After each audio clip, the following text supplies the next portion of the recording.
Greetings everybody, it's Jim. Today I'm going over with you the first of the 4 solo adventures for GURPS Conan series from Steve Jackson Games. Now the thing is, these are going to be shorter videos because I don't want to give any spoilers away, and that's not what I'm doing here. But each adventure has something special that they offer to knock you, and maybe other players if you're not playing it solo, out of your comfort zone. So I'm really looking forward to diving into that. So today I'm going over with you the first solo adventure for the series, Beyond Thunder River.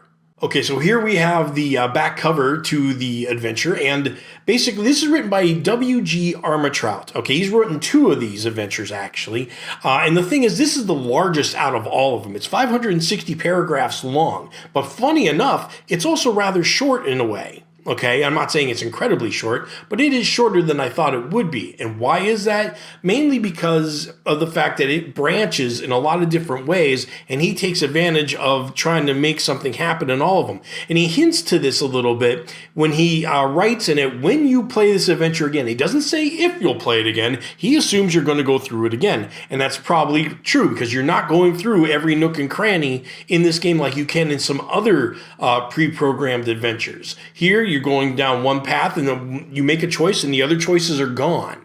Now, my heart goes out to him on this because of the idea that I know that means if you're not playing this over and over again, that means all those other ideas that he has are lost. Now, mind you, all these adventures are based off of Conan books. Okay, so basically there is a basic path, and if you're familiar with the book, I imagine you could just go right down the path of it, depending on the dice, of course, and we'll get into that in a little bit. But basically, this is really meant to be played more than once. Moonbase Clavius is out on Kickstarter right now, and it's Kerry Anderson's game of lunar infantry combat between the United States Space Force and China's PLAAF on the moon set in the year 2035. Now, if you look at that artwork very carefully, GURPS players, you probably recognize it, and anybody that's played Illuminati and what have you, it's Dan Smith. After I did that GURPS video for about 3rd edition, somebody told Dan that I was talking up his artwork. He contacted me, I contacted him back, and it was like boom, boomity. Next thing you know, we got him drawn for Moonbase Clavius, and it's going to be definitely a working relationship for other projects in the future. I know it. So, as I mentioned, that every adventure has 1 or 2 things that are special. Actually, Beyond Thunder River has about 3 or 4. Now, I already mentioned the high page count, but also it really does a good job of like preparing you before an adventure or a battle would begin or something like that, with a lot of secondary skills, talking to other people and such. And Conan doesn't have them all. It's written so if you're not playing Conan and you're playing your own character or characters, because there's a lot of room because Conan's a 500-point character, you can easily add 350-point characters in there. But the thing is, there's always room for other skills, and WG does a great job of making sure that they're inserted in there just in case you had one of those.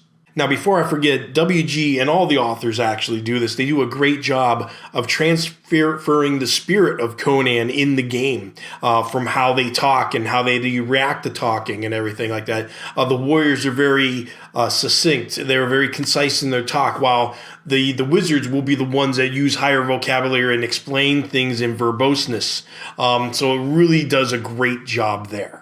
Now, as I mentioned before in my other videos, GURPS really shines on one-on-one combat, and reintroducing myself to GURPS really opens my eyes to this, and it's really nice. Now, the thing is, it's one thing to get used to more weapon range ideas and how much armor you have and where, but it's also interesting that, like, in this adventure, just little switches to terrain, and all of a sudden the battle changes. Now, I know that sounds crazy because that actually happens in bigger games with 4 or 6 people and stuff like that, but one-on-one combat really feels, I don't know, there's something about that, is about that tightness of it's just 2 people, and now you're making one decision, and it's just critical. You have nothing else to back you up. So, and this definitely happens here in Beyond Thunder Mountain. So to get to this next point, let me read about what the adventure is about in the first place, so we'll put some more light on the subject. When the army of Aquilonia marched across Thunder River and into savage Pict land, the tribes of the Picts were driven away. To secure his rich new territory, King Numenides built Fort Tusculum. This powerful outpost, Numenides thought, would keep the barbarian Picts from striking back. But Numenides' lone fort is not enough to stop the Pict raiders. In recent days, the ruthless natives have burned Aquilonian homesteads, raided merchant caravans, and brutally murdered several soldiers from the fort. For the Picts have united behind a sorceress leader. The great witch doctor Zogar Sog has sworn a sinister vengeance upon the Aquilonian invaders. Even now, he is rising a vast Pict horde to crush Fort Tusculum. Now, the thing is about this adventure is it's also got a minor hex crawl in it. So, and that makes even the adventure a little bit bigger. So, like I said, it was over quickly, but at the same time, with 560 paragraphs, the thing is when you have a hex crawl in there, as I've seen in games or adventures such as Master of Amulets or Treasure of the Silver Dragon, a hex crawl actually can get a lot done with very few paragraphs. Right? You do a lot of adventuring, a lot of moving around, but then you go to a certain paragraph once you reach a certain spot. Okay, and that happens here.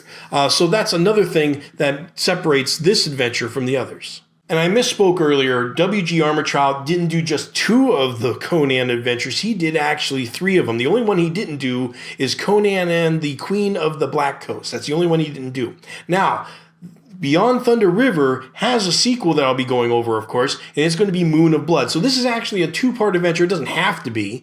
You can play either one of them by itself, but there is a continuation, and I can tell you, Conan Moon of Blood takes great care to say, if you play this adventure, these things can happen, and to modify things in Moon of Blood. So this is actually, could be just one big adventure. You could combine the books, print it out, POD, plop it on your shelf, but then again, you're missing out on 2 great pieces of artwork on the cover. So you don't want to do that. Anyway, guys, that's the video, and I'll see you next time.